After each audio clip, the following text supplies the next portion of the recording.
Hello and welcome to the You're an Asset podcast. I'm your host, Casey the Dollar, and on this podcast, we find out who is an asset in the financial industry and who is just an ass.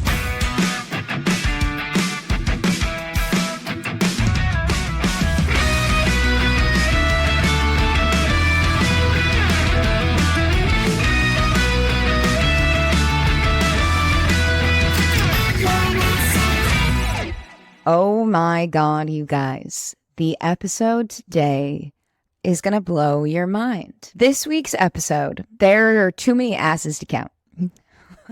I have illustrations and an audio clip to go along with our story today. Now, this story comes to us from a existing client. Power 3 Financial offers complimentary policy reviews. Now, this might be for somebody who is looking at purchasing a cash value life insurance policy and they want us to review the information they were given by the agent they were working with. But it could also be somebody who has a policy already in force and is wondering if we can look at it, see if it's set up correctly, make sure that it's going to bring value to their life, and then figure out where to go from there. Now, it is very rare that we get a client or a potential client who reaches out with a current in-force policy and we tell them, this looks amazing. I wish it happened more than it does. Because at this point, half of the time that I spend working is spent on helping people with their bad policies that they already have, or trying to help someone understand why they should not purchase the policy that they were presented. Now, this current client that we have, she came to us with an already in force policy. She got it a year ago. For the episode's sake, I am going to change her name, though she has given us full consent that we are able to use this information and her story for content to help educate our listeners and our followers and people like you. Without further ado, let's get into it. So our existing client, we're going to call her Jane. Jane went to a Transamerica agent and was given multiple different financial advisors to work with to help her set up a policy. Now, Transamerica is a highly rated company that's been around for a long time, but if I know anything about Transamerica, it's that they are an MLM or a pyramid scheme, and a lot of their agents are mostly doing recruiting to make money, and they are not trained on how the policies actually work and how to set them up correctly. So Jane got in touch with a Transamerica agent, and this Transamerica's agent's name is Tyler Pringle. Now, there were three of them. So there's Tyler Pringle, who is the agent on the case. There is America Capello, who was also involved, and Crystal Jungnich. Forgive me, Crystal, if I butchered your last name. So these three agents, stars of the show, asses on the podcast, because Jane landed on my schedule for a complimentary policy review.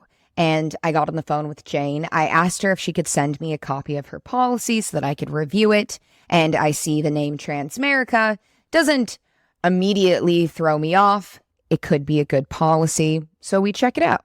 And the first thing I see is that Jane is 20 years old when she gets this policy. Then I see that Jane is paying $200 a month into her policy. $200 a month for a 20-year-old. That is a great amount of money to be putting into an IUL. But the size of the death benefit, $464,000 of death benefit. Jane has no kids, no spouse, and no mortgage. She's 20 years old. Why does a 20-year-old need almost $500,000 of life insurance coverage? It beats me. I do not understand this, first of all. Now, so I go down to the projections. I want to see the guaranteed numbers versus the non-guaranteed numbers. The first one that pops up is the guaranteed numbers. So guaranteed numbers are the insurance company saying, hey, this is what we're going to guarantee inside your policy as far as growth inside the cash value. When I look at Jane's guaranteed numbers, the cash value has $0 in it for 20 years in a row. She's continued to pay the $2,400 per year into the policy all 20 years, but even though she continues to contribute, the policy lapses and eats itself and goes away. They're guaranteeing her that if she contributes 48 grand over 20 years, she will no longer have a policy anymore. But what happens when we look at the non-guaranteed assumed column, where we see a annual 7% return? An annual 7% return is a really good illustrated rate, okay?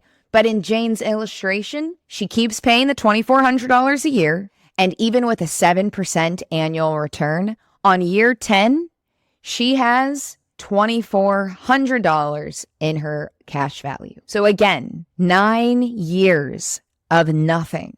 It took her 9 years to even start building a cash value. $24,000 she's contributed, $2,400 available, and that same $464,000 death benefit over her head. At this point, I'm furious.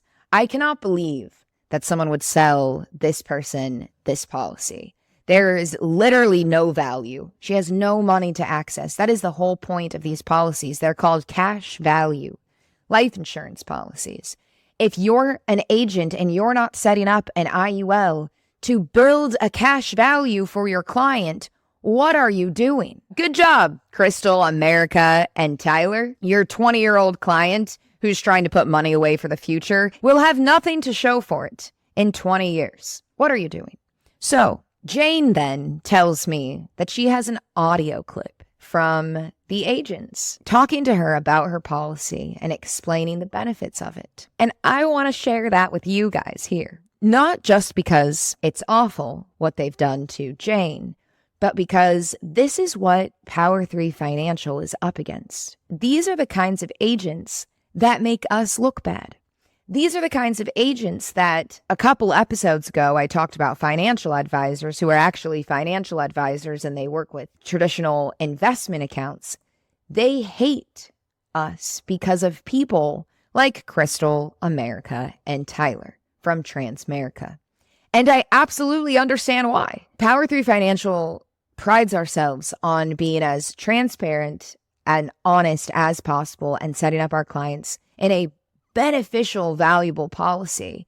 And when we see things like this, we completely understand why people think the insurance industry is shit. But that's why we're here. That's why we started this podcast, because of people like this. So let's listen to this audio clip and break it down. Crystal is the one speaking in the audio clip. So this policy is permanent. And what I mean by that is that it is going to go with you for the rest of your life. Even if you want to, the only time you'll ever change it is if you're borrowing money from it, or if you want to upgrade to a bigger one, because your income is probably going to increase as you move forward in your career, if that makes sense, right? The more money you make, the more money you save, right? Naturally. So that's probably a change that you might have to make in a couple of years or so.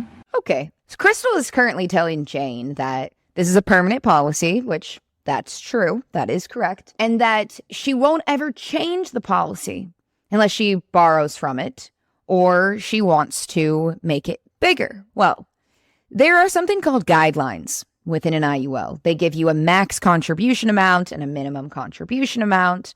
Reminder, Jane is contributing $2,400 into her policy.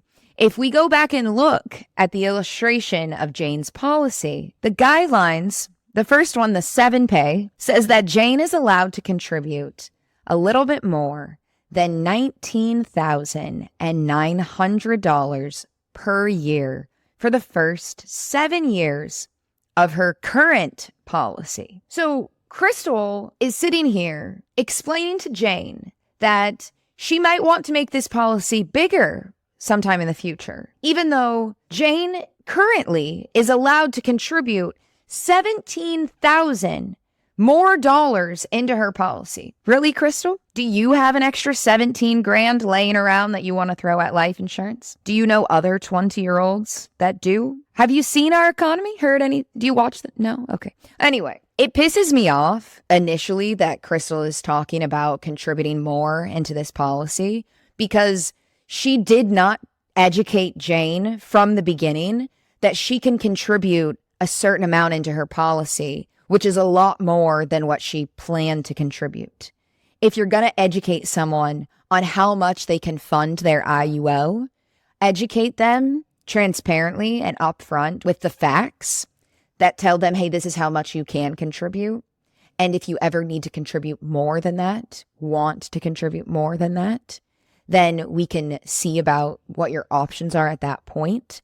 But don't tell someone that you can contribute more without ever educating them on the current limitations of their existing policy. Jane told me that she had no idea what the limitations on her policy were, yet she was being educated on the fact that she might one day want to increase the size of her policy without even knowing the size of her policy. Let's hear what Crystal has to say next. So this policy will do a lot of things for you, but this policy will do a lot of things for you. Crystal, how is Jane going to do anything with her policy if even at a 7% annual interest rate, she has no money inside her cash value? Did you look at the illustration of the policy?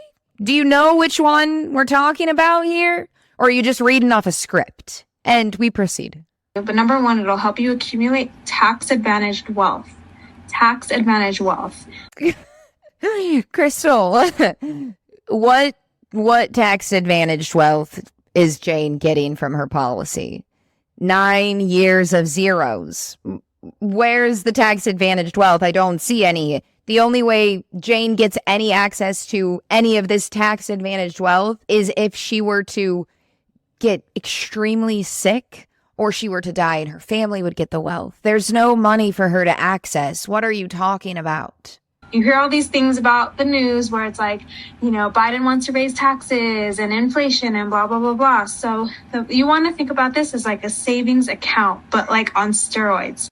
Oh, so Crystal knows about the economy. So Crystal, you know what's happening in the world these days? You know how wealthy 20-year-olds are? And blah, blah, blah, blah, blah. Yes, the taxes are rising and you might want to put more money into a tax-advantaged account. Well, Crystal, if Jane were to even put, let's say Jane went through 10 grand into her policy, she's still not going to have any tax-advantaged wealth or any money to benefit her during her life as all of these things are happening like inflation and rising taxes. Those just seem like buzzwords that you heard from someone that sounded kind of scary, and so you're telling them to other people, but you don't actually know what you're talking about. I really am starting to think that you never even looked at this illustration that you gave Jane, but you said this was a savings account on steroids. Where's the savings? In the 9 years of $0 in the cash value, does zero mean something differently when you work at Transamerica? An IUL can absolutely be a savings account on steroids, but not the way that you make them, not the way that you guys are setting them up. Let's continue. Because if you put money into this account, it's protected in so many ways. Not only that, but you do get the upside of the market, right? And so the numbers that America went over, that's just the minimum. That's our worst case. Because we are fiduciaries, right? We have to show you our worst case scenarios. So who's to say that it's always going to do the worst case? Like, what if your account does 15%? Lot to unpack there. Crystal showed Jane the worst case scenario, and we've gone over those numbers. The worst case scenario was that she pays into the policy for 20 years and then has no policy. The worst case scenario that Crystal is talking about is still 10 years of funding $2,400 a year, resulting in a $2,400 cash value. That was at a 7% interest rate, like we talked about. But Crystal says that what if you earn 15%? What if you earn double in your IUL? Even at 15% interest, that cash value was still not going to grow. that money that she was earning in her policy is being spent to keep the almost $500,000 of death benefit alive. And IULs average an 8% return. Where are you getting 15%?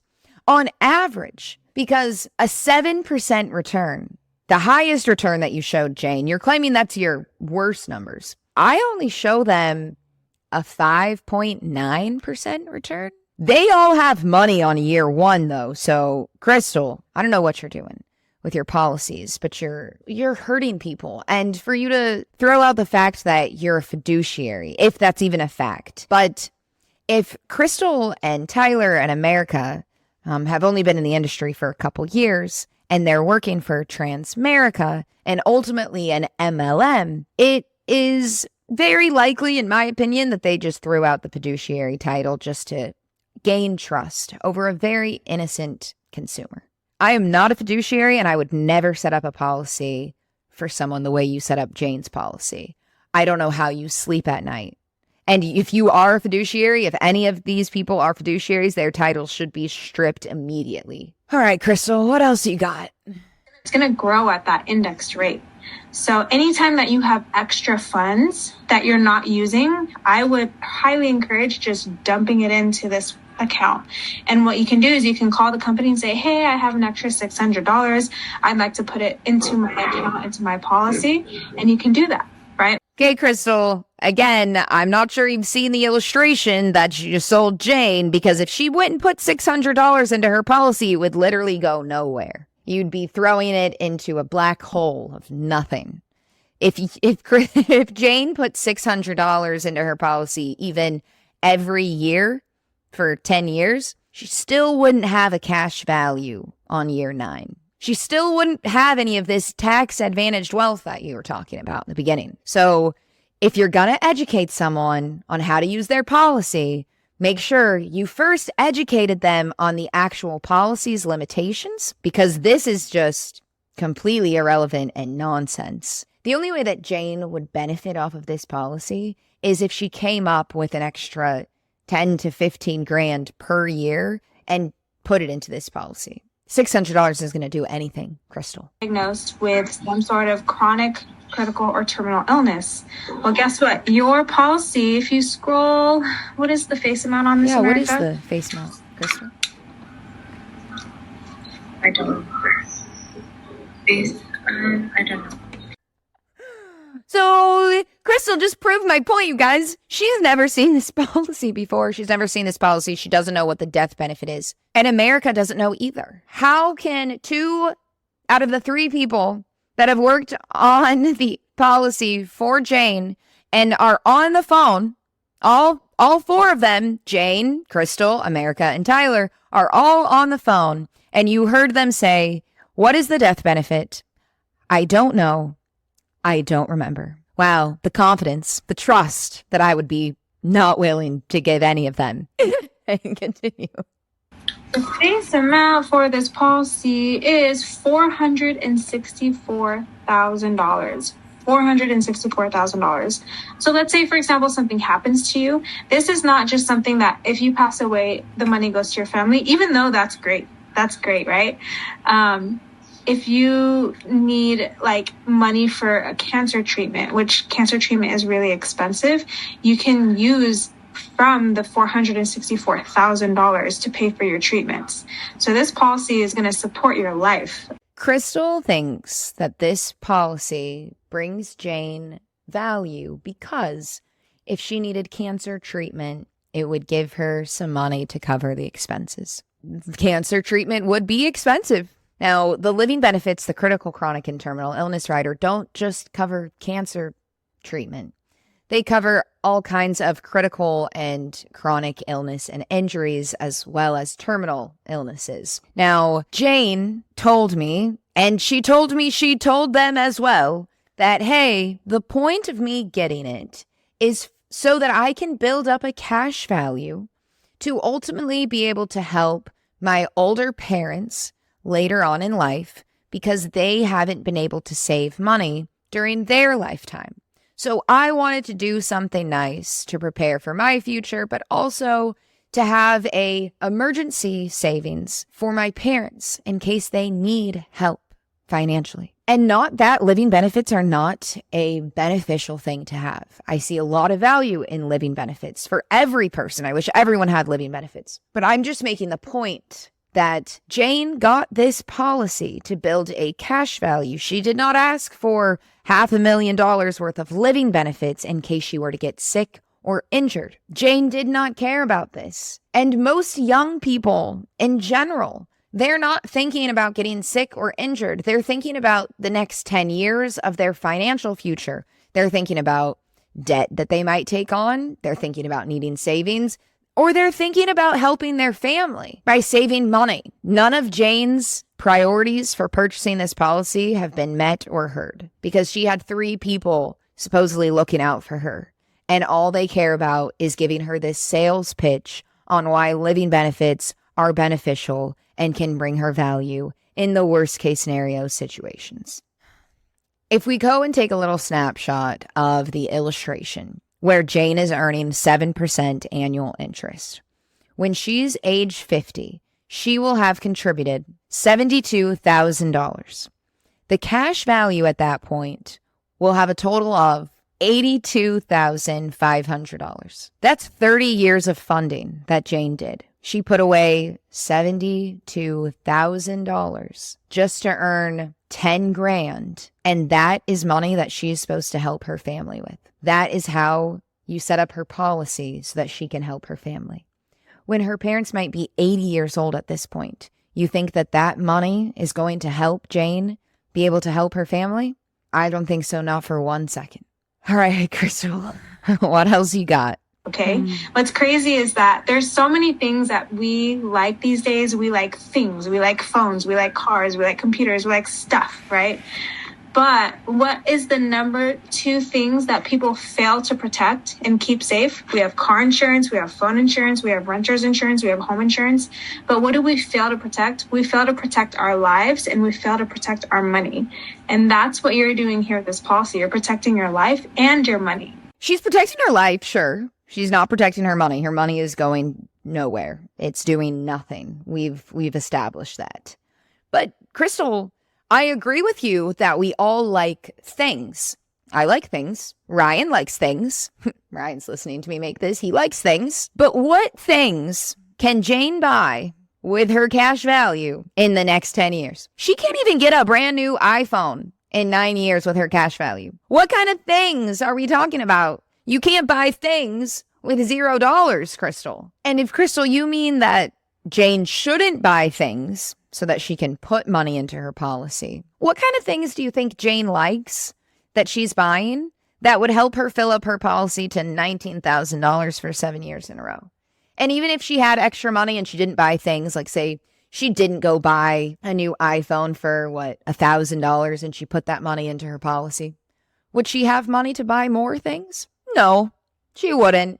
Jane would still not have anything in her cash value that would help her buy any things. She would have no things and no money to buy things. Crystal is absolutely reading a script. This has got to be the same thing that Crystal tells everybody because it has nothing to do with what she wanted. And if Crystal actually looked at the policy, she could have advised Jane, hey, you need to put $15,000 more into this policy so you can go buy things. Okay, Crystal, what else you got?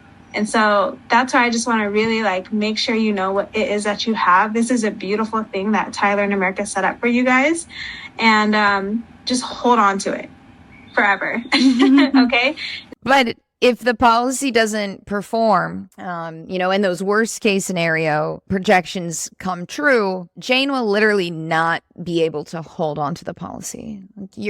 Forever. She will lose her policy even by trying her hardest. But it grosses me out. I got the chills, the ick of her saying, hold on to this forever, as if that was a very easy thing for Jane to accomplish. The target premium, as in the minimum contribution per year on the policy, right? That you want to be able to contribute this figure into your policy and then overfund it. Jane had a target premium on her policy of $2,900. Jane was set up to pay $2,400. You see, that's a negative $500 difference that Jane is below her target premium, meaning that if Jane only pays $2,400 into her policy for, say, 20 years, the insurance carrier is going to turn around and ask Jane for more money no matter what, because she's not even contributing the target premium inside her IUL contract. This is a contract. And if you don't follow the guidelines, you can't hold on to it forever. And if your agent screws you over and sets you up to pay less than the target premium on the policy, even funding it with the money that you said you were going to fund it with, you won't be able to have the policy forever because people screwed you over. You should never only be paying the target premium on your policy, and paying even less than the target premium. God, that is what the worst of the worst types of insurance agents do to their clients. The worst of the worst, bottom of the barrel tactic right there. And then to go and turn around and say, Jane, hold on to this forever. It's such a beautiful thing. Wow. Okay. Are we going to end on like a good note? Maybe. No. Let's find out. Okay. So I want you to look to America and Tyler as your financial professionals. So let's say, for example, you're thinking about making a huge financial decision, like you want to go buy a home, or you want to go buy a car, or you want to start school and you want to take on a big loan, right? America and Tyler are two highly credible people that you can seek to for advice and say, hey, should I make this move? Is this a wise decision? Do I have money in my IUL account that I can borrow so I can support that decision? She did not. She did not. Oh, okay. So she mentioned starting school and taking out student loans, buying a car, buying real estate. When would Jane be able to do any of those things? When would Jane even have $20,000 in her cash value? When Jane is 40 years old, she will have contributed $48,000, and she will have a cash value of $36,000. Is that when Jane should think about going back to school? I don't think that $36,000 even covers 4 years of a state school. And a down payment for a house when you're 40, because I'm assuming like at 40, maybe you have a partner, maybe you have kids. Is that enough to put on a down payment on a house? Not with 20 years of inflation. So Jane would have to wait until she's 40 to be able to buy a very average Honda. 20 years of funding her policy. Again, Crystal, did you look at this policy? I really doubt it.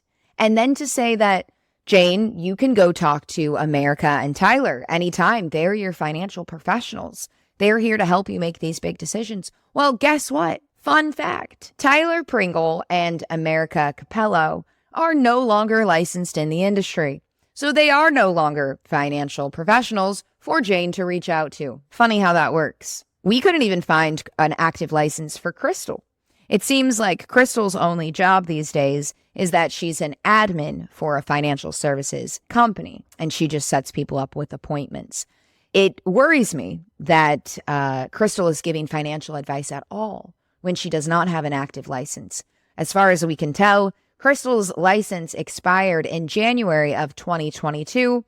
This phone call was made in August of 2022. Ryan just did a quick fiduciary check on America, Crystal, and Tyler, and nothing comes up. Let's see how Crystal proceeds from this one. Because if you properly fund this for 12 years and even put extra, you might have the liquidity to take that money and put it towards your first home. Did you know that? 12 years. 12 years if you continue funding your policy, put in a little extra, those are Crystal's words, a little extra.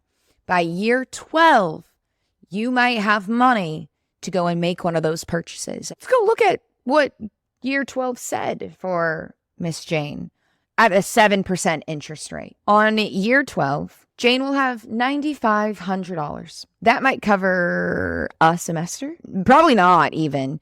That's not going to cover a car. And you cannot put a down payment on real estate. And a little extra. Okay, so she did say, a little extra if you want to fund the policy a little bit more. What is a little extra to you, Crystal? Because your $600 example, that's a little extra, but it's not going to do anything. Unless you're saying a little extra, like just, a little extra here, 10 grand there, 20 grand over here. If that's a little extra to you, then yeah, sure, your claims might be accurate. But I'm pretty sure that you don't mean a little extra, like a little 10 grand that you have hanging around and you can just throw into this policy. This is all false. We're almost done here with Crystal's audio, but we have to continue. We have to continue. Did you know that? Mm-mm. Yeah. So this thing is like, I'm telling you, like, read through the things. If you have any questions, let American Tyler know. Now you know me, so I'm a resource as well too. I've been doing this for several years now, and just super excited for you to have this. And the advantage to you is that you're doing this when you're young. There are people who are trying to get this at the age of 50, and it's already too late. Yeah. You're young and healthy now, and you're locking in a really good health rating, where there are people who are diabetic and can't qualify for stuff like this, and they're older. Thank God it's over. Okay. Good thing Jane's doing this when she's young, because, at 50, you can't get any more insurance. It's just so expensive. That's weird, because tomorrow I'm going to set up a 53-year-old with an IUL, and he's going to have a cash value within the first year of his policy, and he's very excited about the value that it brings to the rest of his life and for his family. So that sounded a little bit like a scare tactic, if you ask me, to make Jane feel like, oh my gosh, like I need to have this policy and I need to make sure that I'm protecting myself and my family and my money, even though in reality, the policy is not doing any of those things other than, yes, providing Jane a death benefit, but at what cost? It does not cost $2,400 to have $500,000 of insurance coverage over your head. You could get $500,000 for $30 a month if you wanted to get a term policy instead of an IUL. So what exactly are we trying to scare Jane into doing that is good for her? The logic is lost on me. Jane is a 20-year-old who wants to set money aside for her future and to help her family. This policy accomplished none of those things, and then to end the call by reminding her that other people in different situations or different ages wouldn't be able to get this same policy that she's getting. It's just not true. Majority of our clients at Power 3 Financial fall in the ages 35 to 55. Jane is ahead of her time, ahead of her generation by even wanting to get an IUL, by even thinking about life insurance. And you went and you did her so dirty that I'm having to blast it all over social media. We're blasting it all over the podcast. So a message to the listeners, make sure you look over your illustration before you sign on the dotted line. Now, I have to give Jane some credit because I know that Jane didn't know much about IULs, and she was looking to these financial professionals for help, for guidance. And that is what they're supposed to do. They even made Jane feel like they held themselves to the highest regard and that the state held them to the highest regard, which we don't even know if that's true or not. And even if it is true, they didn't hold themselves to a higher standard in Jane's case. If you ever have questions about your illustration, the policy that you're going to get, there are people out there that will help you make sure that you're making the right decision. Hi, I'm people. Ryan's behind the scenes. He's people too. Everyone at Power 3 Financial, that is what we do. If you need help with your current policy, a policy you're thinking about purchasing, please reach out to us. We would be happy to help you make sure that you're making the right decision. And if you're not, we can help you figure out what the right decision is.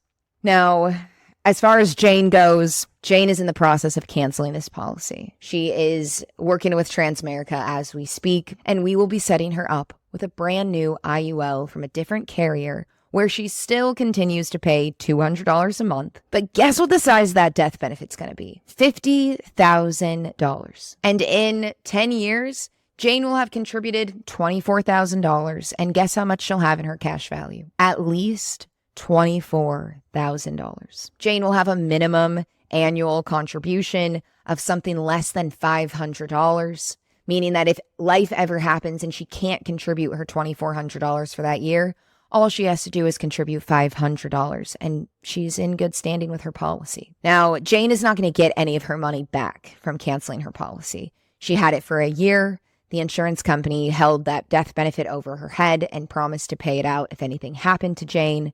and there's nothing for her to get back, unfortunately. Jane is okay with that because it means that she's going to know where her money is going now. Now she's going to have a policy that's actually going to accumulate a cash value within the next 12 months. And she feels like she has a better understanding of what her money's doing, how it's working, and where it's going. She can actually see it this time. And that makes Jane feel a whole lot better. There was no fancy sales pitch to go through, no talk about purchasing things. So if you're like Jane and you need help with your policy, or you just need help making sure you purchase the right one, Power 3 Financial is your place to go. You can reach out to us, www.power3financial.com. Myself, Ryan, and McCall are the 3 agents who work for Power 3 Financial. If you get in contact with any of us, you will be in good hands. Okay, what an episode, you guys. I hope you had fun listening. I hope you learned a lot. I hope you know what to look out for. The insurance industry itself is full of people like Crystal, America, and Tyler. And it is hard to know who to trust when it comes to purchasing a cash value life insurance policy. The information on how they're supposed to be set up is not readily available. And agents like myself and Ryan and McCall from Power 3 Financial, we are up against some of the worst kinds of people in the world that are only looking out for themselves and are only doing this for their own benefit. So do your research, listen to the podcast, go find me on TikTok at Casey the Dollar and watch my videos. Reach out to us if you need more information. Put sunglasses emoji in the comment section if you think I'm an asset, or put 3 peach emojis for our 3 asses of the show and an extra one for Transamerica. This is honestly the result of Transamerica and their business model of recruiting. This has been the You're an Asset podcast, where we find out who is an asset in the financial industry and who is just an ass. Thanks so much for listening. See you next week. Bye.